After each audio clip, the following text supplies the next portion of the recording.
So the big question is, how do health experts like you and I generate more income, impact more people, and create businesses that work around their lifestyle and serve their family at the highest possible level? If you want the answer to that question, then you're in the right place at the right time. Whether you're a dietitian, a nutritionist, or a nutrition coach, this is for you. My name is Dr. Javier Carlin, and I want to welcome you to the Practice Revolution. We are a movement that is revolutionizing the way private practices are built so you can practice on your terms. So go ahead and join us and follow along as we learn, apply, and share the top business growth strategies that we're using to grow our own business and to help you grow yours, using only the best insights and advice from top industry leaders. So thank you so much for listening. Enjoy the show. Welcome everyone to the Practice Revolution podcast. This is your host, Dr. Javier Carlin, physical therapist and the co-founder of the Practice Revolution. Today, I have a very, very special guest. Her name is Ingrid Soto. She's a registered dietitian and CEO of MyRDguide LLC. She is actually in the process of launching Artillery Fitness and Nutrition. And Ingrid is an entrepreneur. She's a mentor, and she's a multi-business owner. She firmly believes that every student can pass and will pass the RD/DTR exam, but she also believes having a support system is vital. So for the last 5 years, she has mentored and tutored hundreds of students pursuing a career in dietetics. Ingrid, it's amazing to have you on the show. Thank you so much for being here. Thank you. Thank you so much for having me. It's a pleasure. It's been a long road, but here we are, and I'm happy to share all the things that I've done and hopefully it can help somebody else. I love it. I love it. So why don't we start? Can you tell us a little bit more about your background and how you got to where you are today? Yeah, so I'm actually from Mexico, and the first time my dad works here, or he's retired now, but all of his life he was working here, and we would come during the summer and he would visit us in Mexico during the holidays. And so I've always been coming here, but when we decided to move here, I was in 5th grade. So even though I was coming every year, I wasn't really learning the language because I would come to see my family and we would all speak Spanish. So the first time coming here, it was like, oh, you can only say hi and thank you and count from 1 to 10. So it was a big culture shock coming and learning the language, and then being in school and not having friends and missing your friends from your country. So coming here in 5th grade was a very hard time for me and for all of my family. And my mom is actually, or was, a teacher in Mexico. So we actually ended up staying here for 3 years and going back to Mexico so my mom could retire. So then it was going back to your home country and relearning, well, I guess not relearning the language, but getting to, make friends again. And it was a whole transition. So we ended up coming back to the US when I was a junior in high school. So as a junior in high school, you start thinking about college and start applying for college. And in Mexico, we don't do that because they're not that expensive. So you kind of know where you're going, or you already have an idea of what you're going to do. So when I got here and I talked to my counselor about what I wanted to do, I actually wanted to go to medical school. So you mentioned that earlier, that you also wanted to go to medical school, and that was my goal. So I started thinking about pre-med and all of that, but I didn't really understand the process of how to get to medical school here in the US. And when I talked to my counselor, I told her, and she jokingly said, well, you can go to Yale. And I said, okay, well, tell me how to get to Yale. I have no idea like what that is. I had no idea. I didn't know what Yale was, or the type of school that she was referring to. And she said, oh no, you would probably never get into Yale. You should probably go to a community college. And I said, well, what is a community college? I have no idea what you're talking to me about. And obviously I got really discouraged. And I did end up going to a community college, but it was because I talked to another counselor and she said, look, if you want to save some money, community college might be a good way to start, get your whatever things you need, and then transfer to a 4-year college. So I ended up doing that. I went to a community college for 2 years. I transferred to the University of Connecticut as a pre-med student, or I was going to continue as a pre-med student. But the counselor that suggested me to do that said that I should get a bachelor's in nutrition and then do my pre-meds. And I said, okay, yeah, that sounds like a good idea. So I took my first nutrition class at UCONN and I fell in love. And I was like, this is it. This is what I really, really want to do. So I ended up staying with the nutrition bachelor's degree with the dietetics. And then I didn't know that you had to do an internship. So I was like, okay, now I have to apply for an internship. Ended up getting into their graduate program. So I ended up staying at UConn for another 2 years to get my master's while I was doing the internship. And then I became a dietitian, but there's a lot before I graduated and then I became a dietitian. So we all know that we have to pass the RD exam.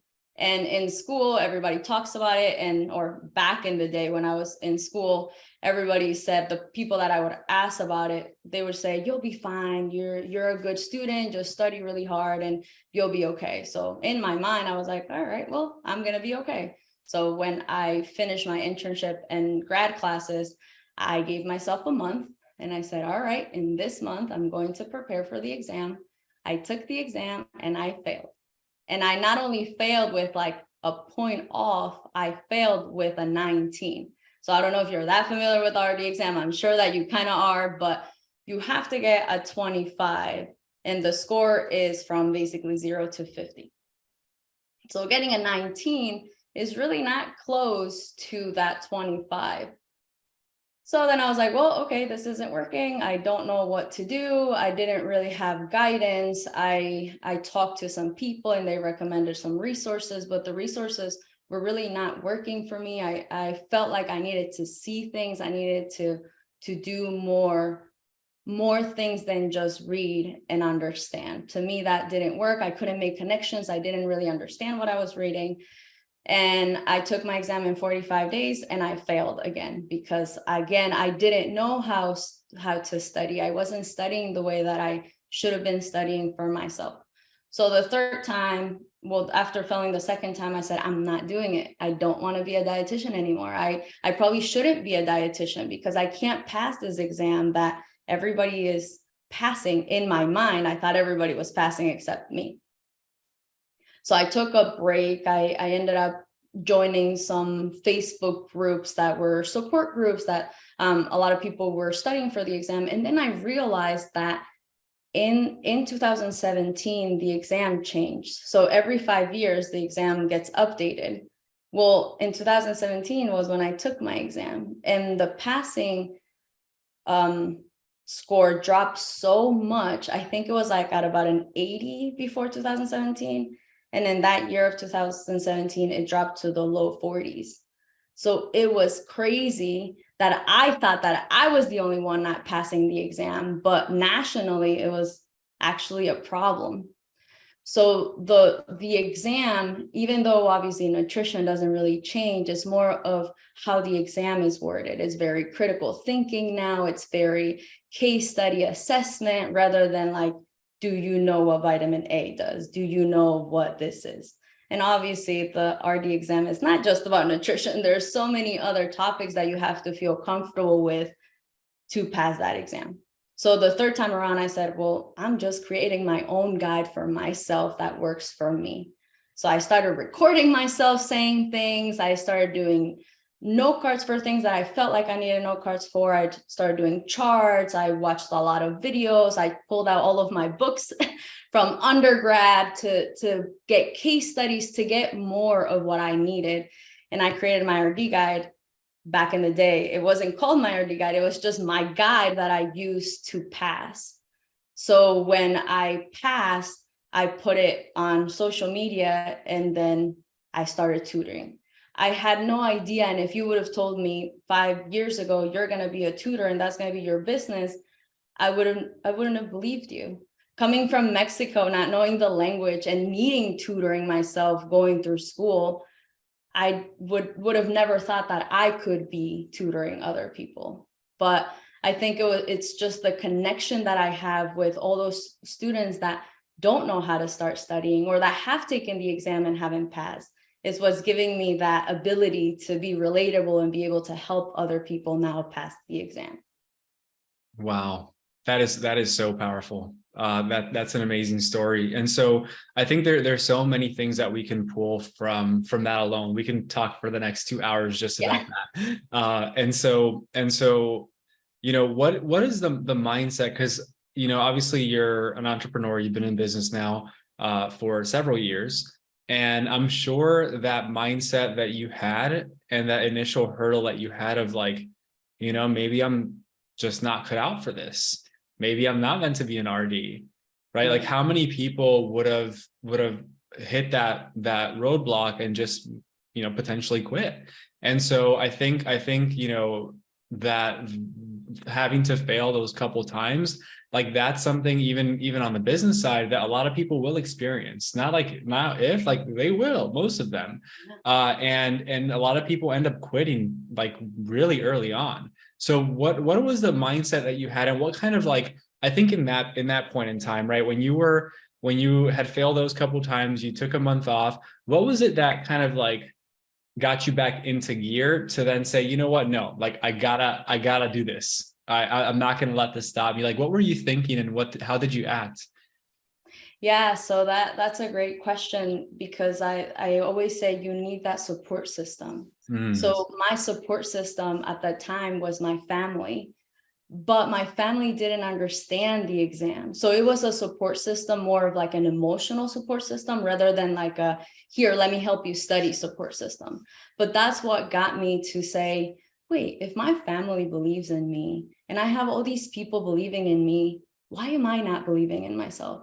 So it was myself saying I can't rather than other people telling me that I couldn't.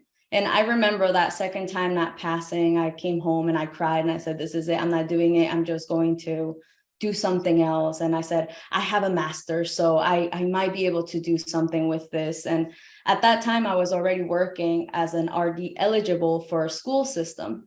So I was like, maybe I can become a director, and I'm already in the door, so I don't need the RD. And my mom came in and she took out $200 from her purse. And my mom, working a minimum wage job at the time, took out $200 from her purse and said, here we go. You're going to take that exam again and you're going to pass. And even though at that time I didn't believe it, now looking back, I understand that at that moment I was like, I can't let her down. I mm, can't let all these people down. And I at that time I didn't feel like I could, but time went by and then I actually had to move. So now moving and not having a job was like, wait, that was just a security blanket, because I was so comfortable with the job that I had. And I thought I'll just stay here forever and just mm. become a director of this program. It was such a, silly mindset to have at that point, because you don't know what life is going to throw at you. So moving was like, okay, now what? How am I going to ask for, or how am I going to apply for these jobs that I want? If one of the things that they're saying is you have to be registered as a registered dietitian, and Mm. I wasn't.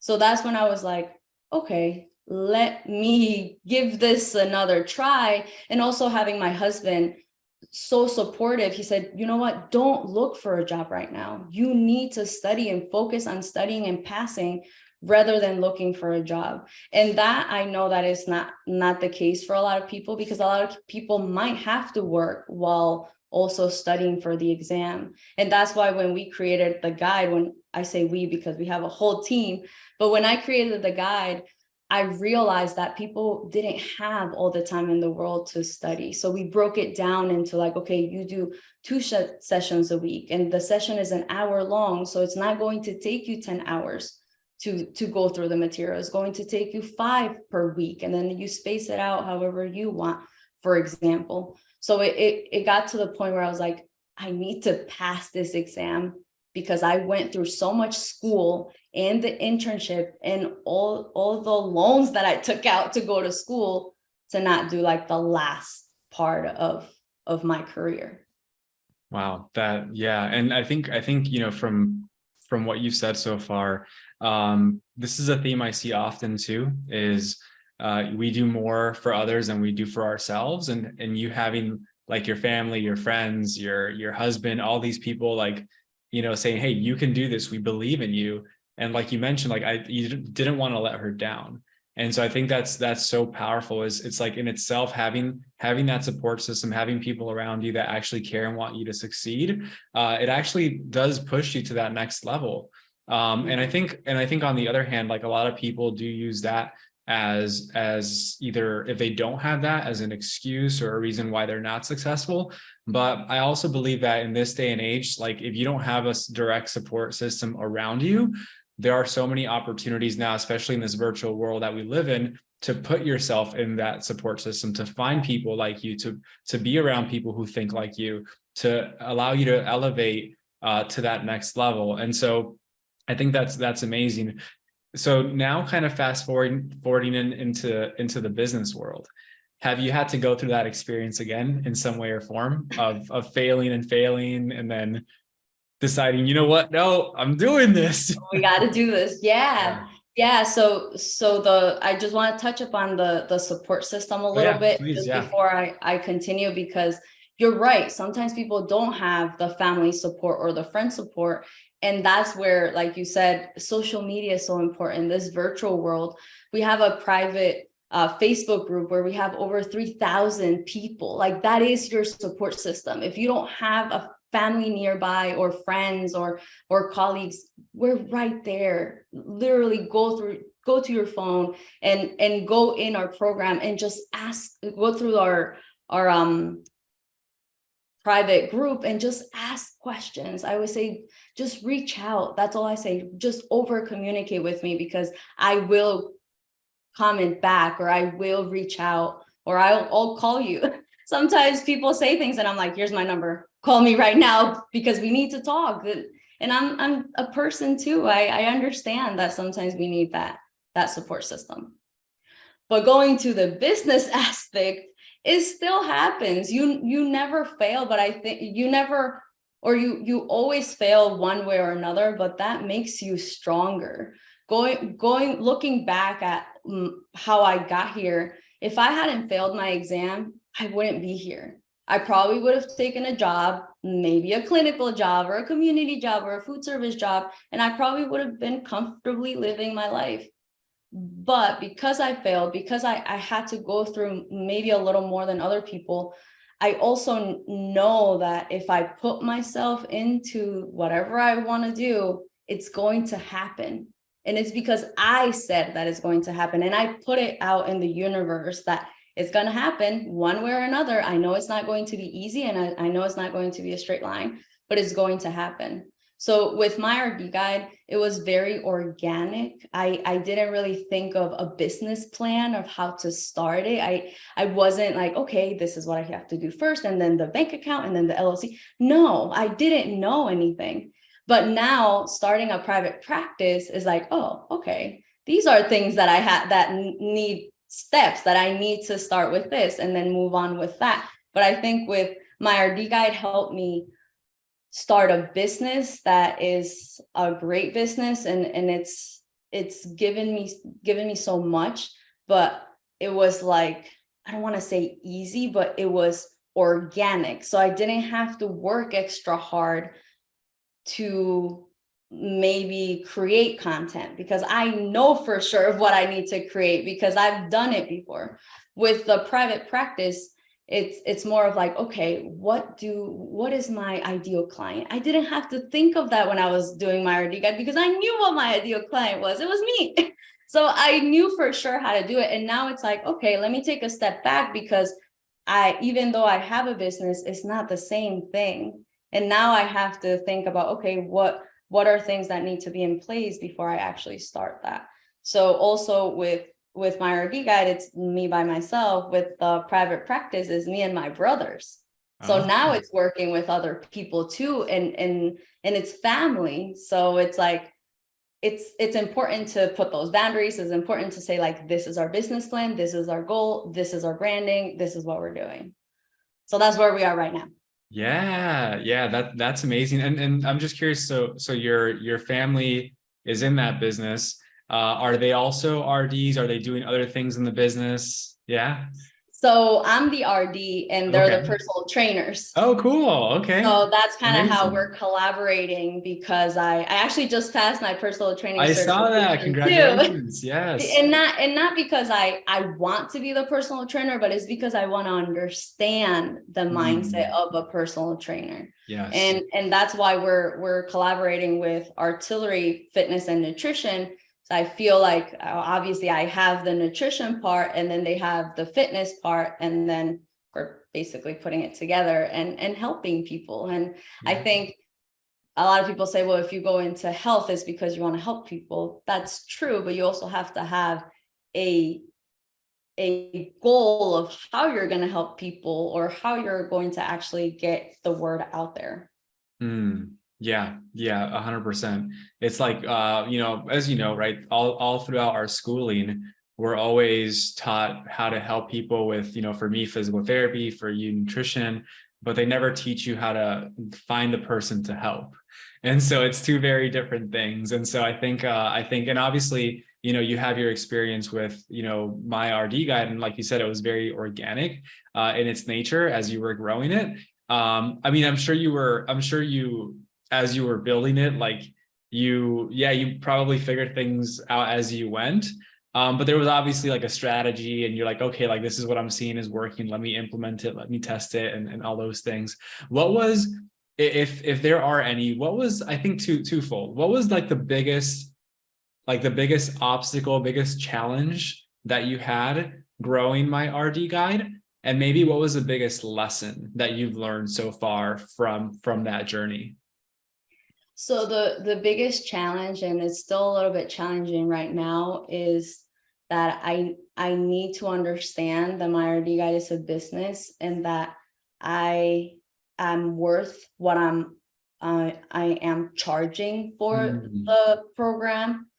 Because a lot of the times it's a little conflicting, because I understand that students are getting out of school, and that maybe they don't have jobs yet, or that their families are helping, or that COVID happened, all of those things. But it's also, I'm providing a service, and I also have other tutors that I need to pay. So it's not, I have a mentor, and he also always says, you're not a charity organization. And it's true, but I also understand that I have value to give. And I always, one of my mentors also says, under promise and over deliver. And that's exactly what I do. And that's what I tell all of our tutors: under promise, over deliver, always answer questions, always be in a positive mindset, because you reflect on your students. And if you give them a good service, then they're going to appreciate you. And that's basically how MyRDguide grew, because I'm a person. I understand how it feels to fail, how it feels to not want to study after work. So I think that's one of the biggest challenges, that sometimes I'm like, no, I don't want to charge that, because this is a student and I understand. And then I have actually our tutors sometimes are like, Ingrid, you have to pay us. And I'm like, oh yeah, you're right. I have to make some money to pay you. So that's, I think, a little bit of a challenge there. Yeah, for But sure. And you're not alone in feeling that way. I think a lot of us in healthcare, dealing with people, we really want to help people. Like, that's why we all got into this, right? To truly help people. And obviously there's that other layer of all the mindset, money beliefs that we've had installed in us from a very young age that also affects, right? Because like on the other hand, you have the universities, the schools that are charging $20, $50, $100,000, right, to then get a degree that you're only making like, a decent salary, but it's nowhere near what we should be making with all the value that we provide as healthcare professionals. Right. And then you're helping someone, right? Like, you're helping, I'm not sure what the prices of your programs are, but as an example, right? For someone who's currently going through school, wanting to become an RD, and is struggling to take the exam, even at that point, right? If you're looking to make, let's say 50, 60, 70K a year as an RD, and you failed the RD exam, 3 or 4 times, I'm not sure how many times you can take it. But every single time you don't take it, every single month that you don't become an RD and are able to practice, you're missing out on 10, 20, 30, 40, 50, $60,000. Exactly. And so it's like, when you relate it to that, it's like, wait a second, it's costing them $50,000 every single time they fail this exam. So maybe, and you know, the value is there, obviously, but it is something that I battle with myself, and a lot of the clients that we even work with battle with. But when you put those things into perspective, it's like, wait, okay, you know, if they don't do this, there's a bigger cost than investing in my service. So, and obviously all the value and help you're providing them too. Yep, exactly. That's exactly what we talk about. It's like every time you take the exam is $200 just to take the exam, and you have to wait 45 days. So now you're not maybe getting a job in those 45 days because you have to wait, or you have to get a job that might not pay as much because you don't have the RD. So that's always what I say. Invest in yourself.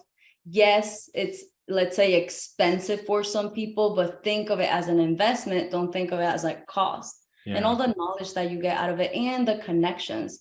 I always say going to college, yes, is great. And I always say go to college, but also make those connections, because those are the people in your field. Those are the people that have done what you want to do. And maybe they can even mentor you if you really need that mentorship.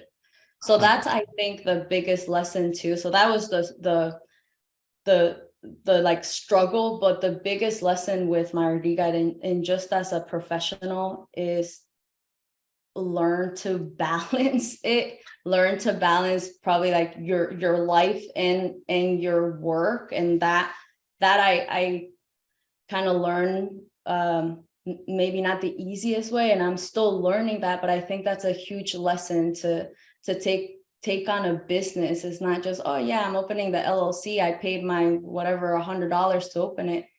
No, you have to grow it, you have to keep it, you have to maintain it. And I think the biggest lesson of being an entrepreneur is being patient, because sometimes things don't happen the way that you want them to happen, but it's for a reason that they're not happening the way that maybe you want. And then also being flexible with your goals.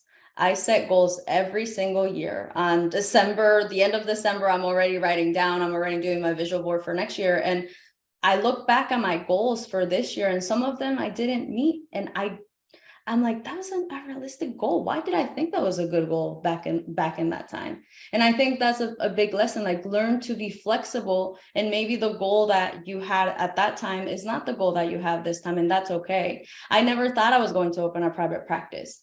I said, MyRDguide is good. I like it. This is what I want to do. And I'm like, wait, why? Why did I think that I couldn't open a private practice? So now I'm in that stage of life that, I want to open a private practice, and I'm doing it. Yeah, I love that. And a couple of things that came to mind about the business not being easy. It's true, right? It's like, I like to relate, a business is like a baby. Yeah. In the beginning, it shits everywhere. It's crying, it's screaming. You're screaming, everybody's screaming, and you have to really take care of it. You have to nurture it. You have to, feed it every day. You have to clean it every day. You've got to really take care of this thing. But as it grows, right, as the business gets older, you hope that it starts taking care of you. And so as long as you nurture it and take care of it, at some point that business, that baby is gonna take care of you. And so that's huge. The second thing you mentioned was about patience. I'm naturally impatient as well. And so I've mentioned this before, but I like using the words I'm impatiently patient, meaning that I'm impatiently, throughout the day working as if this thing is going to happen tomorrow, but knowing that, hey, the results I'm going to see, it's kind of like, planting and harvesting. Like you can plant the seeds today, but sometimes they don't harvest for like 6 months, but you still have to plant the seeds today. Otherwise you're going to be waiting years or until whenever you plant the seeds. And so that is something, I think it's like this dichotomy of like, you have to have a little bit of both. I kind of see it a little bit too much on the other side, where people are a little bit too patient and in that they're not doing anything. It's like you're not going to live here forever. You know, we got to start moving. So it's an interesting balance for sure, you know? Yeah. You mentioned a mentor. How can you tell me about a mentors that have influenced your life, and like what have been some things that you've seen value in having someone kind of showing you that path? Yeah, so I've had a lot of mentors throughout my life, and sometimes is counselors at school or in college, or directors or teachers.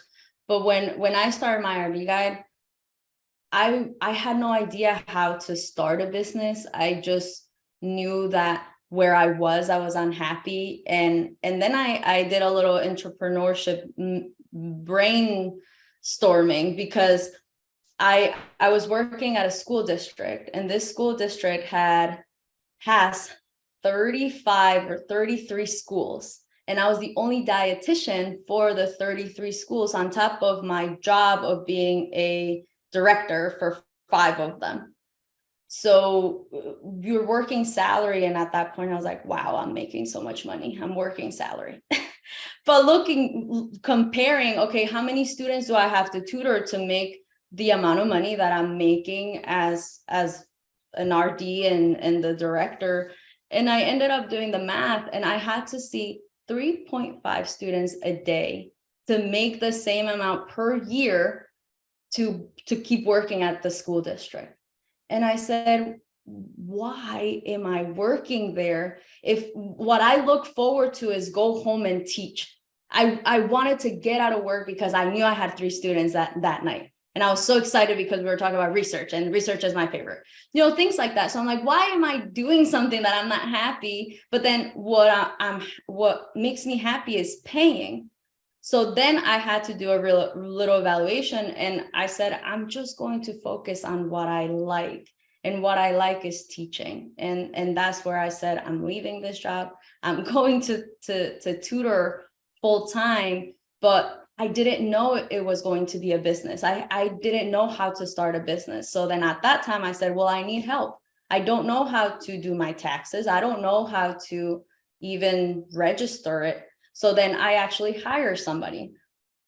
I hire a mentor for 6 months, and it was basically to start from the beginning. Tell me everything. I have no idea. And I was already tutoring, and he said, okay, you need to do your taxes because you have a business. So then he kind of helped me start all of that. And now I look back and I'm like, oh, that was so easy. But I didn't know that. So I had to pay somebody to basically tell me how to do that. And that's where I look back now with my students, and I put myself in their shoes, and I'm like, they don't know what I know, and I can help them and give them the guide and the peace of mind that I got you. You are going to pass. Just do what you need to do. Here is the program. Here is our support, and just go on and have peace of mind that you're doing what you're supposed to be doing. Yeah, that's so powerful. And I think, it's so interesting because it was the same thing when becoming a RD, right? It's like you didn't know how to do things. And so you went to school, basically hired teachers, professors, a guide, right, to help you go through that process. And I think it's so interesting because our entire life, we've had that, since we started kindergarten, we always had someone showing us how to get to that next level. And then typically after we graduate, it's like, all right, figure it out. It's like, no.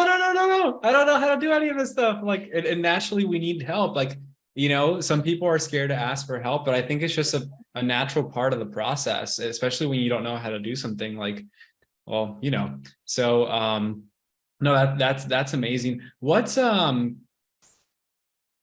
one thing maybe that you've learned in like the last month, about either your life, your career, or your business that has completely changed your perspective on something? I know exactly how to answer that one. It's easier said than done. That's what I learned this last month, because I was studying for the personal training certification. Okay.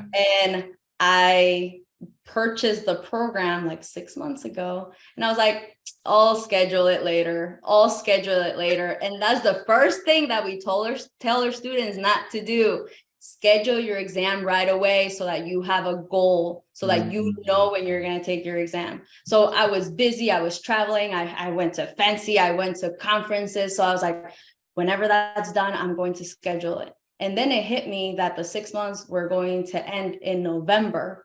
And I was like, oh, I really need to take that exam soon. So it was more of like, okay, let me take all of the things that I tell students through MyRDguide to do and do it. So I did. I sat myself down and I tutored myself. And I said, this is it. These are 23 chapters. You have this amount of time.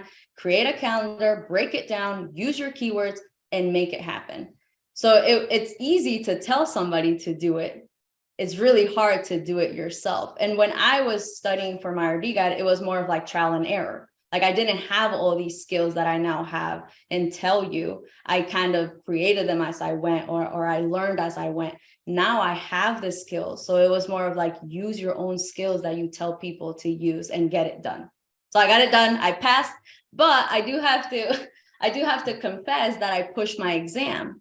So that's another thing that I tell students, okay, why are you pushing your exam? And I had to ask myself this same question because I was going to take it on a Friday and I had family or friends coming over that weekend. So I didn't want to take it on after that. So I was like, okay, I'll take it on Friday. And then it was like Monday and I was like, I feel like I need that weekend to study. So I canceled my plan for the weekend and I moved it to Monday. So I had a reason why I moved it. It wasn't because I was scared of taking it. It was because I knew that I needed that weekend because every single day I'm working with students. So it was studying after work and I needed that weekend to review and then take my exam. So I would say there's nothing wrong with pushing your exam, but you have to have a reason why you're pushing it. You can't just push it because you're scared of taking the exam. Yeah, that is so good. There's so much value in that lesson right there. Because I think a lot of people they allow their feelings to dictate what direction or what their decision should be.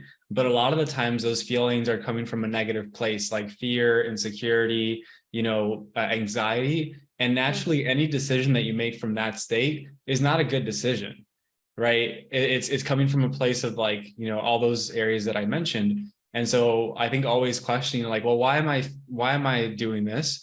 Am I doing it from a place of negative thoughts or positive thoughts? Like, I find a lot of people start thinking about what are all the things that can go wrong?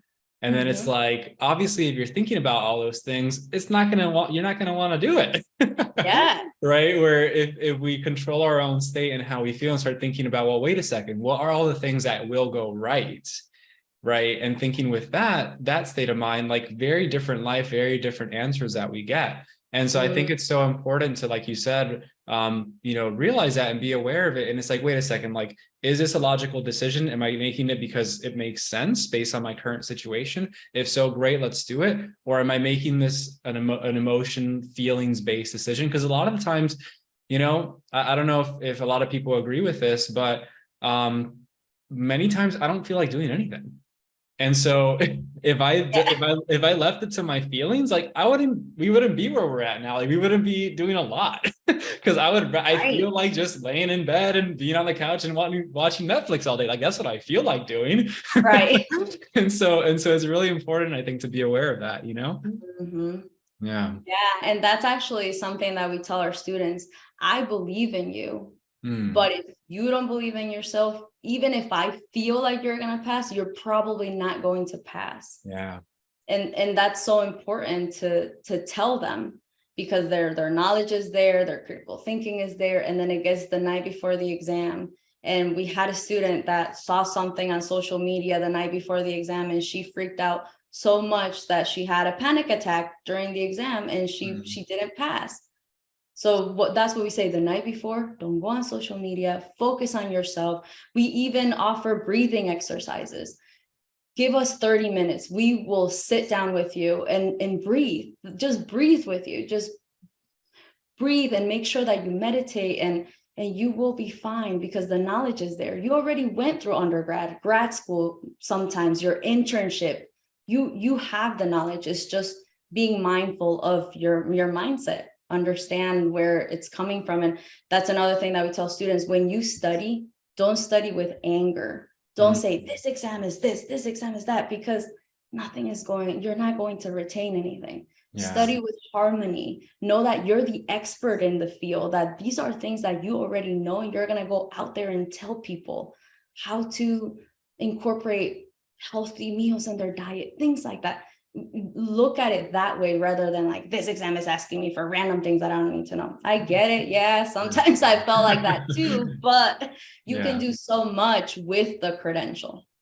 Yeah, 100%.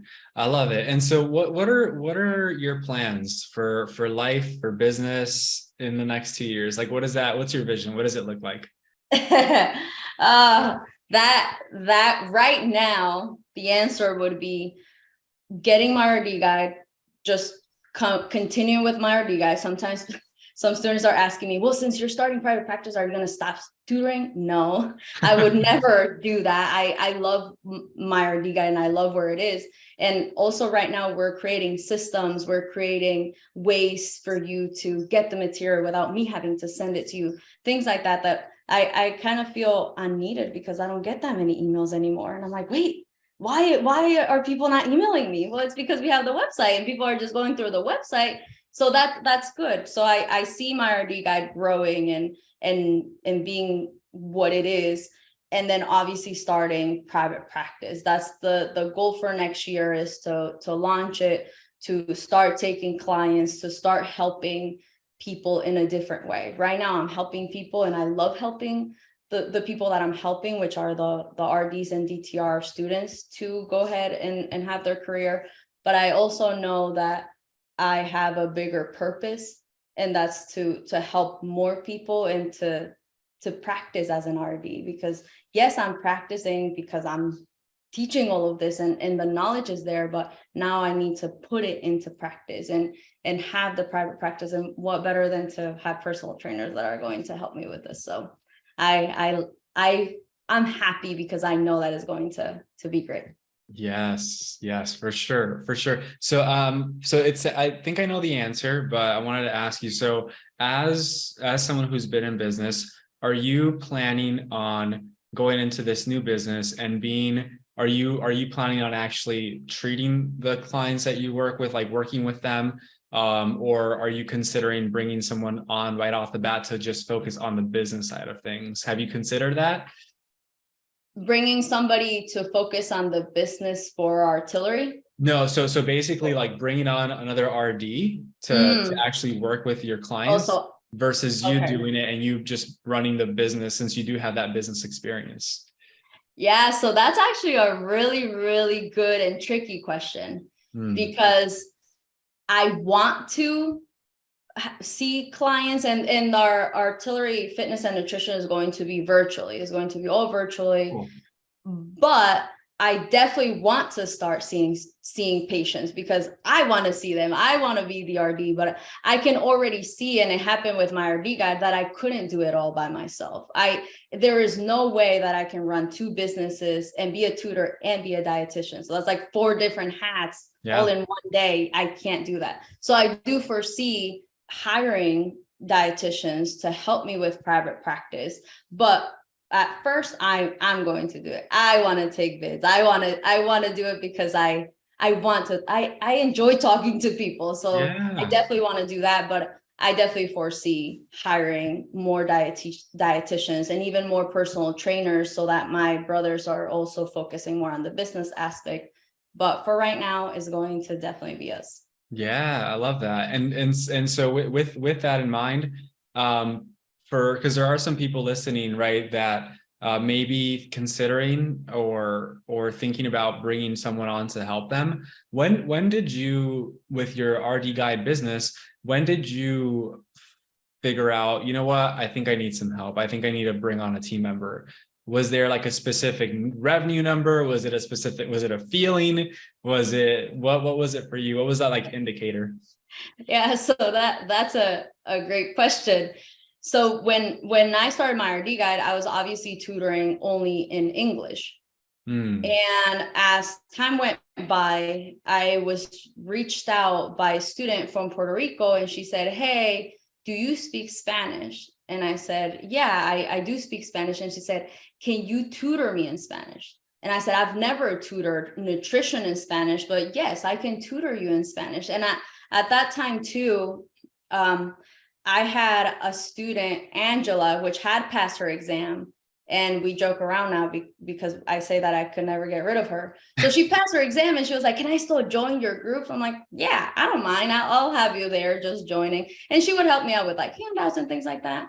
So, and she also speaks Spanish. So when we had that student reach out and say, "Hey, can you tutor me in Spanish?" I said, "Well, Angela actually is a professional translator, so she knows a lot more to tutor and all these nutrition terms in Spanish than me." So I said, "Hey, I have a student for you if you want to tutor after work." And she said, "Yeah." So that's how it started. It was more of like saying yes to the opportunity of, yes, we will tutor you, and then finding out how we were going to tutor her. So Angela came in and she started tutoring, and she passed, our student passed. So then that's also how I created a very strong connection with Puerto Rico, because Saimi, which was our student that passed, is now one of our tutors too. So she also tutors in English and Spanish. And then we also tutor in Portuguese. So that was also another student of mine coming back and saying, "Hey, I have some people that speak Portuguese and they're asking how I passed my exam. Are you interested in hiring somebody that speaks English and Portuguese to help those students?" And I said, "Of course I am." So that's how it kind of like, again, organically, I didn't have like oh, I'm going to hire somebody every month, or once that we hit this many students, I have to hire somebody. It was more of like the opportunity came and the right people, the right person was there, and that person was hired. Yeah, I think that's, again, we can have like a 2 hour, like a 2 day conversation, a whole seminar about this, because I think you said a couple of things that are really important. Like a lot of people, they want to do something, but they're stuck in the how, when you just have to make a decision. Once you decide and take the first step, the how is going to present itself. Yeah. Right. Let it happen. You have to let it happen. And when you see the opportunity, if it's something that you've been wanting and ultimately want for your life, you just got to go for it, because there's never going to be a perfect time. Never, ever, ever. And in fact, one thing that I've realized is that anytime you end up making a good decision, like something you've been wanting to do, as soon as you do that, there's going to be some level of disruption. Like something's going to happen. Something's gonna life is gonna test you. Like, how bad do you really want this? And then you have to overcome that to then get to the next thing and the next thing and the next thing. And so I think that's something that holds a lot of people back, because they're trying to know the entire path, but you can't, because then you'll never start. It's like, if I ask you, Ingrid, like, hey, you're in Florida, right? You're wanting to go to California. When are you leaving? Oh, as soon as I can see the California state line. When are you going to leave? You're never going to leave. Yeah. You gotta take that first step. You got to drive out of Florida first. And so, I think that's huge. But yeah, this was amazing. Do you have any other advice or words of wisdom for other dietitians, nutritionists who are out there, who are looking to either start their own business, and maybe one advice on starting, and then maybe a piece of advice on growing? Because I think there's slightly different, Right. So the first thing of starting a business is, don't think about it, because if you think about it, you'll never start. Just do it. If you really want to, if your gut feeling says, I don't like where I am, or I'm not happy with what I'm doing right now, and it makes you happy to think that you can have your own business, or that you can dictate your own calendar, your own schedule, and that is by starting your own business, do it. Get help if you don't know how to do it, because there are so many people that can help you. I mean, you're right here too. You can help too. Get the help that you need to get you started, and plan it. that plan is not going to be the one that's going to get you to the finish line, but that plan is going to get you to start. Mm. And then with the growing part is, again, being mindful that it's probably not going to happen the way that you want it to happen, but it will happen if you keep at it. With MyRDguide, I look at sales and I look at all these back end things. And sometimes I'm like, this is going to happen, and it doesn't happen. And it's okay if it doesn't happen. It's not the end of the world. And that's what I always keep telling myself. If I feel happy, it's a good thing. And every day I wake up and say, okay, what's going to happen today? These are things that I have to do, or look at my calendar. But I also am flexible with, okay, if I need to do something, I have to stop this and do that. And that's also okay. So when I was studying for the exam, I had to stop looking at my emails. And I think that's also important for growth, because you would think, well, if you're not looking at your emails, then are you missing maybe a sale, or are you missing something important? But you're not missing anything important if what you're doing, rather than looking at your emails, is important to you. So when I went back to my emails, I had like 79, but that was okay. It was okay because I had passed the exam, and that was the goal at that exact moment. Yeah, that's so key. And just to add one note to that, you know, at every stage of business, the activities that us as the owners of the business, they start to change. And so what we were doing at day one, maybe we don't do as much on after the first year. Maybe we have a team member doing that. And so I think constantly reevaluating and looking at our calendar and where our priorities are and what activities we're doing as the owners is extremely important, because, you know, it's going to be that natural push. But we also have to learn to let go. And I think that's it's so interesting, because it's like, as a business owner in the beginning, like, you want more control. But then as you start to grow, you actually have to learn to let go of things. And that could be a little bit challenging too. It is. It's scary. Start to delegating things out, and you're like, wait, I don't have to do that on Tuesdays, every Tuesday at 2. No, somebody else is doing it. Oh, okay. You have to trust them, and you have to understand that it might not happen, and that you have to retrain that person or talk to that person because it didn't happen. But again, it's not the end of the world. It's going to happen if that's what you want to do. Yeah. And it's so interesting, because once you have a good experience with letting go, you're like, oh, this is nice. What else could I let go of? Like, can you also do? Can I forward you my email so that you can check them instead of me checking them? Exactly. But it provides more opportunities, and we're also able to serve more people because of it. So it's a beautiful thing. But this has been amazing, Ingrid. Thank you so much for your time. Thank you. Yeah, of course. Do you mind sharing with everyone where they can keep up with you and your work? Yeah, so go to MyRDguide.com. We just created the website. That's why people don't need me anymore. But yes, there's a lot of things in the website. You can also email me, Ingrid.Soto@MyRDguide.com. We are on Facebook, our private group, just MyRDguide LLC, and then on Instagram, MyRDguide _LLC under the little underscore LLC. So that's where we're at. But if you ever need anything, you or anybody else, just reach out. We're here. We're a good community, and we're really family. I love it. Beautiful, beautiful, beautiful. Is there anything, to wrap this up, is there anything that I should have asked that I didn't? Well, you didn't ask about my dogs, and they're really important for me. So no. Tell us all about your dogs. Bravo, and I forgot the other Rocky. And Rocky, sorry. Bravo and Rocky. So if you purchase our whole package, you will probably hear them here and there because they are very vocal, but they mean well. They just are protectors of the house. And when the mailman comes, they might be like, get away, stranger danger. But that's it. No, you asked all the right questions, and I hope that it was helpful to other people. Absolutely. I can say it was 100%. So thanks again. And for everyone listening, we'll see you on the next episode. Take care. Thank you. Hey, what's up? Thank you so much for watching the show. I know your time is super valuable, and I know that you're here to learn how to grow a successful practice. So I have something special just for you. If you are a health expert who is in business or aspiring to be, and you're curious about how to grow a profitable, impactful practice, you're going to want to pay attention. Because as a person who is watching the show, I want you to win.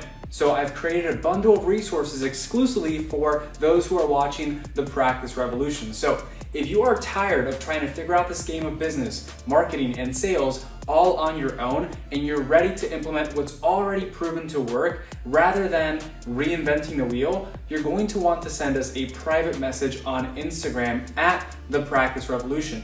And simply just let us know that you watched this show, and we'll personally hand over $7,000 worth of trainings, resources, and coaching that is available only for those who are watching this show on YouTube. So if you want to know how to increase your income, impact, and build a practice that works for the lifestyle that you want and that serves your family at the highest level, send us a private message on Instagram at The Practice Revolution. Do it now so you can win big in your practice and in your life. Thank you so much, and I'll see you in the next show.